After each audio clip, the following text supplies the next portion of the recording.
Hello guys, स्वागत है आप सभी का हमारे इस यूट्यूब चैनल शिक्षा शास्त्र क्लासेस पर। आज का यह क्लास काफी महत्वपूर्ण होने वाला है उन बच्चों के लिए जो भी बच्चे बिहार बोर्ड से क्लास 10th की परीक्षा 2027 में देने वाले हैं। आज मैं फिजिक्स यानी कि भौतिक विज्ञान में पहला चैप्टर प्रकाश का परावर्तन, जो कि यह लेक्चर नंबर हमारा 4 हो जाएगा और यह क्लास काफी आसान भाषा में आपको समझाया जाएगा। तो चलिए आज का क्लास हम शुरू करते हैं।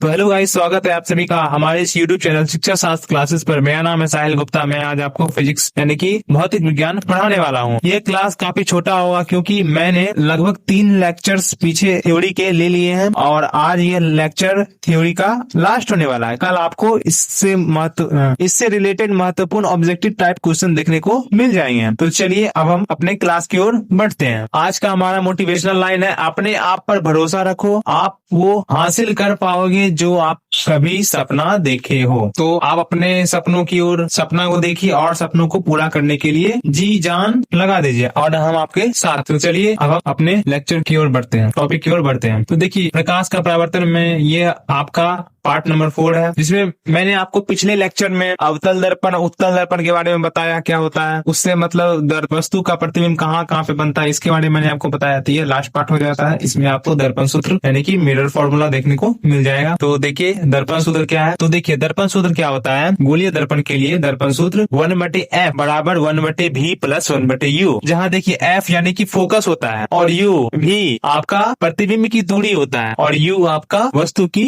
दूरी होता है। तो मैं ऐसा करता हूँ कि आप ये समझ गए होंगे। देखिए कुछ नोटेड पॉइंट लिखा गया है कि चिन्ह परिपाटी के अनुसार क्या होता है कि अवतल दर्पण की वक्रता त्रिज्या r और फोकस दूरी f हमेशा ऋणात्मक लिया जाता है। वक्रता त्रिज्या r और f हमेशा ऋणात्मक लिया जाता है। और लिखा गया है कि अवतल दर्पण की वक्रता त्रिज्या r, उत्तल दर्पण की वक्रता त्रिज्या r और उसके फोकस दूरी f हमेशा धनात्मक लिया जाता है। यहाँ एक पॉइंट आप और याद रखेंगे कि अवतल दर्पण की फोकस दूरी हमेशा ऋणात्मक होती है और उत्तल दर्पण की फोकस दूरी हमेशा धनात्मक होती है। तो मैं ऐसा करता हूँ कि यहाँ आप समझ लिए होंगे। आप चलिए अब आगे बढ़ते हैं। देखिए ये भी काफी नोटेड पॉइंट है, काफी वीवीआई पॉइंट भी हो जाता है क्योंकि इससे आपके एग्जाम में ऑब्जेक्टिव क्वेश्चन देखने को मिल जाते हैं। कभी कभी तो आपको इससे 2 नंबर वाले क्वेश्चन देखने को भी मिल जाते हैं। तो देखिए यहाँ पे कहा गया है कि गोलीय दर्पण की फोकस दूरी f और वक्रता त्रिज्या के बीच क्या संबंध होता है। देखिए गोलीय दर्पण की जो फोकस दूरी होता है वो वक्रता त्रिज्या की आधी होती है। यदि ऑप्शन में आपको ऐसा ना दिया रहे, यदि r बराबर कहा गया है, r बराबर रिलेशन दिया जाए तो r बराबर क्या होता है, फोकस का दुगना। त्रिज्या जो होता है वह फोकस का दुगना होता है। मैं ऐसा करता हूँ ये आपने समझ लिया हो। तो चलिए देखते हैं अब आगे का टॉपिक आवर्धन, मैग्निफिकेशन। तो ये आवर्धन क्या होता है, तो आप सिंपल समझ लीजिए कि प्रतिबिंब की ऊंचाई और वस्तु की ऊंचाई के अनुपात को हम लोग आवर्धन कहते हैं। और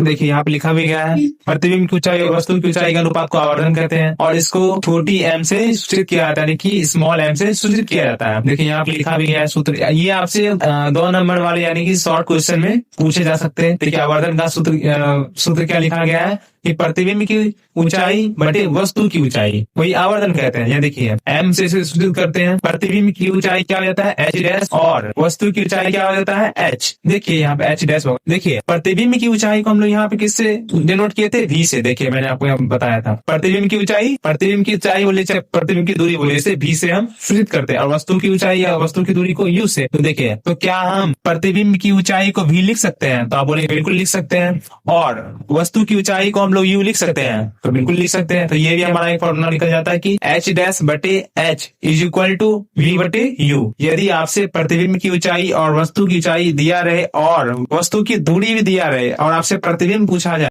कहाँ बनेगा, तो आप इस फॉर्मूला का यूज करके बना सकते हैं।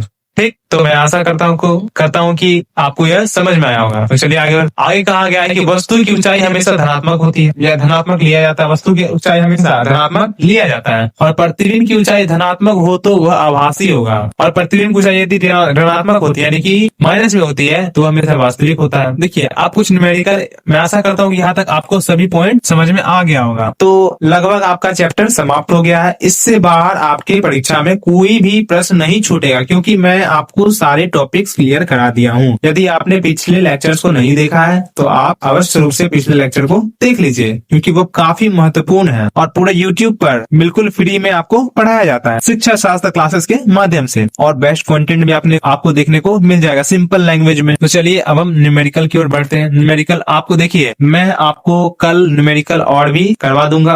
आज मैं तो 2 ही न्यूमेरिकल लाया हूँ, लेकिन कल आपको ऑब्जेक्टिव क्वेश्चन के साथ और या फिर ऐसा होगा तो ऑब्जेक्टिव क्वेश्चन में भी आपको न्यूमेरिकल देखने को मिल जाएगा। वह न्यूमेरिकल आपको 2 नंबर में भी काफी सहायता। तो देखिए पहला न्यूमेरिकल में क्या कहा गया है, यदि किसी गोलीय दर्पण की वक्रता त्रिज्या यानी कि आर का मान कितना दे दिया मेरा 24 सेंटीमीटर, तो उसकी फोकस दूरी, बच्चा वाला सवाल है कि नहीं। देखिए यहाँ मैंने आपको रिलेशन बताया अभी, यहाँ पे वक्रता त्रिज्या दे दिया है, फोकस दूरी पूछ रहा है। देखिए फोकस दूरी पूछ रहा है, वक्रता त्रिज्या दिया गया है, तो देखिए वही रिलेशन। तो हम लोग जानते हैं कि देखिए यहाँ पे दिया गया हमको कि आर यानी कि वक्रता त्रिज्या 24 सेंटीमीटर और फोकस दूरी हमसे पूछा जा रहा है, तो एफ बराबर R/2 हम फॉर्मूला लगा सकते हैं रिलेशन। देखिए आर का मान दिया हुआ 24/2 तो हमारा फॉर्मूला में ही रहता है। जब ये कटेगा तो हमारा 12 सेंटीमीटर आंसर आ जाएगा, जो कि काफी इजी क्वेश्चन था। अब देखिए अगला क्वेश्चन, इस क्वेश्चन में थोड़ा सा टाइम लग जाएगा मुझे लिखने में बनाने में, लेकिन ये क्वेश्चन भी काफी हल्का है। तो देखिए क्या कहा गया है कि एक यहाँ वस्तु होगा, एक वस्तु कर लीजिएगा 15 सेंटीमीटर फोकस दूरी के अवतल दर्पण के सामने 60 सेंटीमीटर पर रखी गई है, तो वस्तु का प्रतिबिंब क्या होगा। देखिए ये भी सिंपल सवाल है। देखिए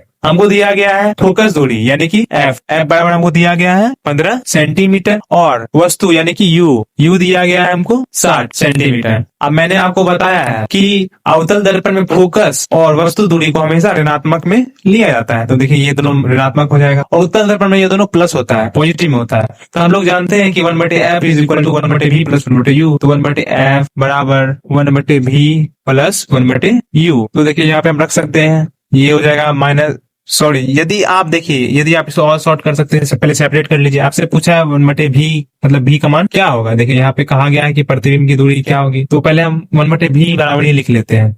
तो 1/v बराबर क्या हो जाएगा 1/u plus 1/vu plus minus 1/f 1/u minus 1/, ठीक। अब देखिए 1/u क्या है, तो 1/u हमारा हो जाएगा माइनस में 60 और माइनस में हमारा हो जाएगा -15। अब ये माइनस और ये माइनस मिलकर प्लस हो जाएगा। अब देखिए यहाँ पर लिख देते हैं, यानी कि ये हो जाएगा आपका -1/60 प्लस 1/15। आप 15 और 60 का एलसीएम हम लोग जानते हैं कि 60 होता है, 15 चौक 60 यहाँ पे हो जाएगा प्लस में। इस क्वेश्चन को काट देना है, इस क्वेश्चन को यूज नहीं करना है, इस क्वेश्चन को नहीं लिखना। हम आपको कल की क्लास में बता देंगे, अच्छे से हम टाइप करके ले आएंगे, क्योंकि ऐसा करेंगे तो थोड़ा सा क्वेश्चन मेरा लंबा हो जाएगा, चैनल वीडियो लंबा हो जाएगा। तो कल की क्लास में मैं इसे टाइप करके ही लाऊंगा, ऐसे लिखने में थोड़ा सा टाइम लगेगा। तो चलिए, तो हम आशा करते हैं कि आपको यह क्लास समझ में आया होगा। यदि आप हमारे चैनल पर नए हैं तो सबसे पहले आप हमारे यूट्यूब चैनल को सब्सक्राइब कीजिए, बेल आइकन को ऑन कर दीजिए, क्योंकि यहाँ पे प्रतिदिन क्लासेस आपको देखने को मिल जाएगी। यदि नया क्लास आता है तो आपके फोन पर नोटिफिकेशन दे दिया जाएगा।